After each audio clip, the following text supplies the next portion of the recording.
Hello everyone, welcome to my new mini blog. আজকে চলে গেছিলাম হাওড়া উৎসবে। একদম এন্ট্রান্সে এরকম একটা গেট সাজানো হয়েছে, দেখে তো পুরো দুর্গাপুজোর মতো লাগছে। তো যাই হোক, তোমরা কিন্তু 10 টাকার বিনিময়েতে এই মেলার ভেতরে ঢুকতে পারবে। একদম ঢুকে এই স্টলটা আমার বিশেষ করে নজর কেড়েছে। তোমরা দেখতে পাচ্ছ কত রকমের ফাউন্টেন্স রয়েছে। বিশেষ করে এই মডেলটা এত সুন্দর লাগছে, লাইট দেওয়াতে আরো আরো সুন্দর লাগছিল। তারপর কিছুটা এগোতেই চোখে পড়লো ওই ক্রকারিজের দোকানটা। তারপর এখানে বেডশিট, বেড কভার, পিলো কভারের অনেক ধরনের ভ্যারাইটি ছিল।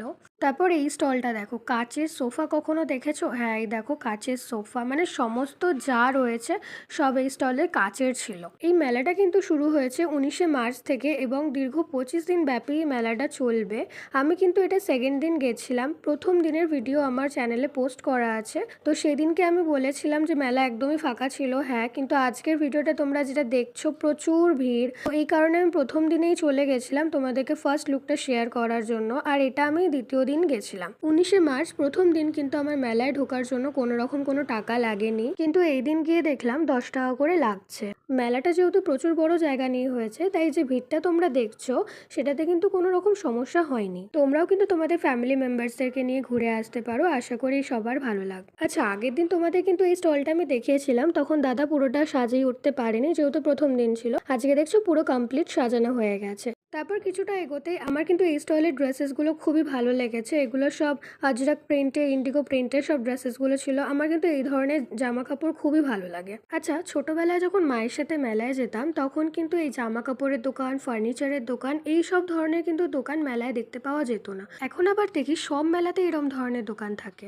এবার দেখো, আগের দিন এই মকটেলসের কাউন্টারটাও দেখিয়েছিলাম, পুরো ফাঁকা ছিল। তো এখন গিয়ে দেখলাম সবকিছুই কমপ্লিট। এত বড় মেলা, আমি হাফ ঘুরেই তো প্রচুর হাঁপিয়ে গেছি। এখনো দাঁড়াও, এখনো অনেক কিছু বাকি। এখানে শাড়ির দোকান, তারপর তার কিছুটা এগিয়ে গেলে ড্রাই ফ্রুটসের দোকান। এইখানে এই দোকানটায় দেখছিলাম প্রচুর রকমের জেলি আর ড্রাই ফ্রুটস ছিল। তারপর এই দোকানটায় দেখলাম অনেক ধরনের কাঠের তৈরি জিনিস ছিল। এখন মেলায় কত রকমের দোকান বসে, তাই না? তারপর দেখলাম ইনিও আমাদের সাথে মেলা ঘুরতে চলে এসেছেন উইদাউট এনি পাস, কোনো টাকা খরচা হয়নি ওনার।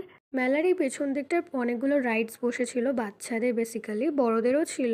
অন্যদিকে আনতে আছে, কিন্তু এই দিকটায় ভিড়টা একটু কম। এই গেমটা তোমরা কে কে এই গেমটা খেলেছো অবশ্যই বলবে। এই গেমটা কখনো খেলে যেতে যায় না, শুধু এই টেডি বিয়ারগুলো আমি দেখে বাড়ি চলে আসি, কারণ জানি এই গেমটা খেলে কখনো জিততে পারবো না। তারপর পালা আসে আমার এসব প্রিয় দোকানে। আমিও টুকটাক শপিং করে নিয়েছি তার ফাঁকে। এই দেখো, এই ধরনের জুয়েলারিগুলো আমার খুবই ভালো লাগে, তো কয়েকটা কিনে নিয়েছিলাম। এবার বাড়ির দিকে বেরোনোর পালা। মেলা থেকে তো বেরিয়ে গেছি, এবার বাড়ির দিকে রওনা দেবো। তো এসে আগে বোনকে মোমোগুলো দিয়ে দিয়েছিলাম। ও মোমো খেতে খুব ভালোবাসে, তো ওর জন্য প্রথমবার নিয়ে এসেছিলাম। আচ্ছা, আজকের মিনি ব্লগটা কিন্তু